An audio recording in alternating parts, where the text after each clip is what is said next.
নমস্কার, আমি ডায়েটিশিয়ান শ্রেয়া চক্রবর্তী। আজকে একটা খুবই ভালো একটা ফল কলা, সবারই খুব ফেভারিট, ওই বিষয়ে আলোচনা করতে এলাম। যে কলা হচ্ছে খুবই একটা সুস্বাদু ফল, খুব অ্যাভেলেবল, আর পেটটাকে ভরিয়ে রাখে। আর একটা ব্যাপার হচ্ছে যে এটার ধোয়া কাটার ঝামেলা নেই, আবার ইকোনমিক্যালও, মানে ইজিলি সবাই এটাকে কিনতে পারে।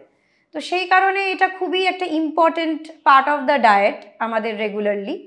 কিন্তু ডায়াবেটিক পেশেন্টরা কি এটা অতটাই স্বাচ্ছন্দ্যের সাথে খেতে পারবে, সেই বিষয়েই আজকের আলোচনা। তো ফার্স্ট হচ্ছে একটা 126 গ্রাম কলার মধ্যে 29 গ্রাম কার্বোহাইড্রেট থাকে, আর 112 ক্যালোরি এটা থেকে আমরা পেতে পারি। আর এটার গ্লাইসেমিক ইন্ডেক্স, মোটামুটি একটা পাকা কলার গ্লাইসেমিক ইন্ডেক্স হচ্ছে 62।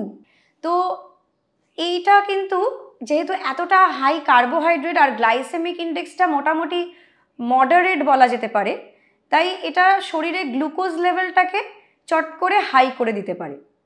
এবার ডায়াবেটিকদের বিষয়ে একটা কথা বলে নিই।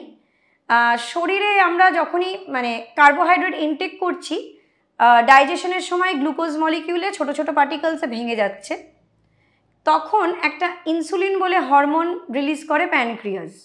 এবার এই ইনসুলিন আমাদের বডি সেলসকে ইনস্ট্রাক্ট করে যে এই গ্লুকোজ মলিকিউলগুলোকে ইনটেক করে নিতে, যাতে তারা এনার্জি প্রোডাকশন করতে পারে, যাতে শরীরে এনার্জি প্রোডাকশন হয়। তাহলে কার্বোহাইড্রেট একটা বেসিক সোর্স অফ এনার্জি, কিন্তু ডায়াবেটিকদের সেটা ভাবলে চলবে না, কারণ তাদের শরীরে আইদার ইনসুলিন তৈরিই হচ্ছে না, অথবা তৈরি হলেও এই সেলসরা ইনসুলিনকে রেকগনাইজ করতে পারে না।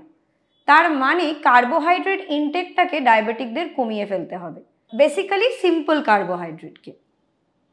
তো এবার আবার আমরা কলাতে চলে আসি। সেটা হচ্ছে 29 গ্রাম কার্বোহাইড্রেট, আর গ্লাইসেমিক ইন্ডেক্স যেহেতু হাই, মানে অনেকটা তাড়াতাড়ি গ্লুকোজ লেভেলকে ব্লাডে বাড়িয়ে দিতে পারে, তার জন্য ব্লাড সুগার লেভেলটা অনেক হাই হয়ে যায়। সেই কারণে কলাটা না খাওয়াই ভালো।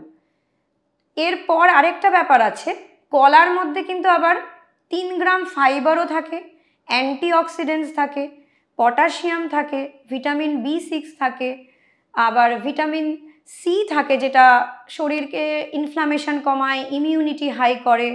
তো এগুলোও একটা ইম্পর্টেন্ট ব্যাপার আছে। তাহলে কলা কিভাবে ইনটেক করা যেতে পারে?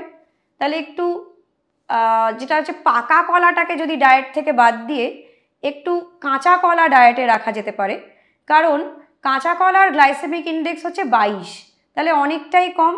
আর কাঁচা কলার মধ্যে থাকে রেজিস্ট্যান্ট স্টার্চ, যেটা হচ্ছে ফাইবারের মতনই ডাইজেশনে একটু সময় লাগায়। এটা একটা ধরনের কমপ্লেক্স কার্বোহাইড্রেট, তার জন্যে গ্লুকোজ লেভেলটা ব্লাডে অত তাড়াতাড়ি বাড়তে পারে না। তো তার জন্যে কাঁচা কলা যদি ডায়েটে রাখা যেতে পারে। আরেকটা কথা, পাকা কলাও যদি পোর্শন সাইজটা বুঝে রাখা যায় ডায়েটে, সেটাও কিন্তু ডায়াবেটিকদের জন্য উপকারী। আর অবশ্যই তাদের ডায়াবেটিক লেভেলটা কতটা কন্ট্রোলড আছে সেটাও তাদের দেখে নিতে হবে। যদি মোটামুটি ভালো HbA1c থাকে, লাইক অ্যারাউন্ড 5 to 5.6 কাছাকাছি, তাহলে অল্প পরিমাণে যদি বা রেগুলার যদি না খাওয়া হয় পাকা কলা, সেটা দেখে নিতে পারেন। তবে অবশ্যই আপনাদের ডায়েটিশিয়ান বা ডক্টরের পরামর্শ নিয়েই খাবেন। তবে কাঁচা কলা কিন্তু আপনারা অল্প পরিমাণে বা মাঝে সাঝে খাওয়া যেতেই পারে। নমস্কার।